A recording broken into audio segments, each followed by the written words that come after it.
Assalamualaikum Ibu. Waalaikumsalam. Apakah benar dengan Ibu Naila? Iya benar. Perkenalkan, saya Bidan Novi. Saya di sini akan membantu memberikan konseling gizi pada Ibu hari ini. Sekarang ini apa yang sudah Ibu keluhkan? Oh iya, tadi Ibu sekarang ini hamil berapa bulan ya kalau boleh tahu? Seingat saya itu 15 minggu. Oh iya. Selama kehamilan ini apa saja yang Ibu keluhkan? Jadi saya itu masih merasa mual, pusing, dan juga kurang nafsu makan, Bu. Kalau mual sama pusing itu udah hal yang wajar ya Bu selama kehamilan berlangsung.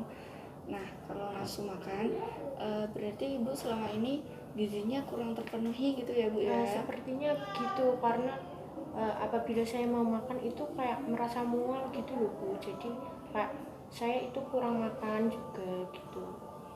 Baik, saya akan menjelaskan sedikit tentang masalah gizi ya Bu, nanti supaya Ibu bisa gizinya terpenuhi. Nah,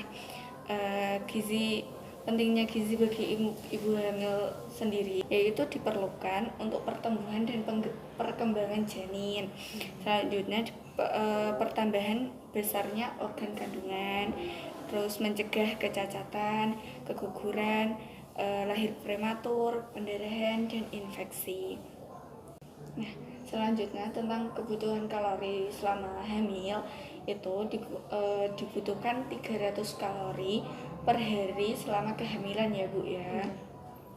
Nah, untuk makanannya sendiri sumber energi atau karbohidrat selama hamil itu Ibu bisa mengkonsumsi nasi, terus roti atau kentang, jagung, dan seperti ubi-ubian gitu Bu, dan juga seperti kacang-kacangan. Nah kalau Ibu tadi kan katanya merasa mual karena nasi juga bisa kan Bu? Iya. Nah itu bisa diganti dengan jagung atau sereal atau dengan yang lain yang mengandung karbohidrat. Fungsi karbohidrat sendiri itu sebagai sumber energi utama dan berperan dalam metabolisme tubuh. Dan ada juga glukosa yang merupakan sumber energi utama bagi otak dan sistem syaraf dan meningkatkan asupan serat untuk mencegah konstipasi dan untuk menjaga kesehatan ibu hamil. Persiapan menjelang persalinan dan juga persiapan laktasi ya Bu. Selain karbohidrat ada juga protein ya Bu. Nah, fungsi dari protein sendiri itu untuk pertumbuhan dan perkembangan janin, pembentukan plasenta dan cairan amnion, pertumbuhan cairan maternal seperti pertumbuhan atau payudara ibu dan jaringan uterus. Nah, protein sendiri itu ada dua. Yang pertama protein hewani dan protein nabati ya Bu. Nah, protein hewani sendiri itu dari hewan-hewan. Nah, seperti daging atau ikan, telur, unggas, susu, dan yang lainnya. Nah, kalau protein nabati sendiri itu seperti kacang-kacangan atau kedelai, tahu, tempe yang sering kita jumpai setiap hari. Nah, selain makanan ada juga minuman yang perlu dibutuhkan yaitu sumber mineral.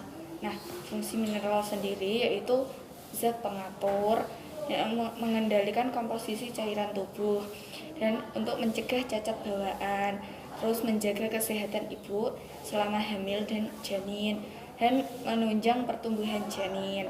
Dan ada juga kalsium ya Bu. Kalsium sendiri itu membentuk tulang dan membantu proses pengumpulan darah dan penyerapan vitamin B12. Nah, sumber kalsium sendiri itu ada dua, dari hewani dan juga nabati.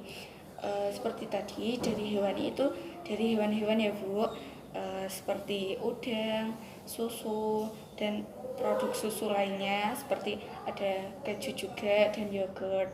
Nah, yang sumber dari nabati juga seperti tadi ya Bu sebelumnya, seperti kacang-kacangan, sayuran hijau, bayam, sawi seperti itu ya Bu ya. Dan juga ada buah-buahan juga.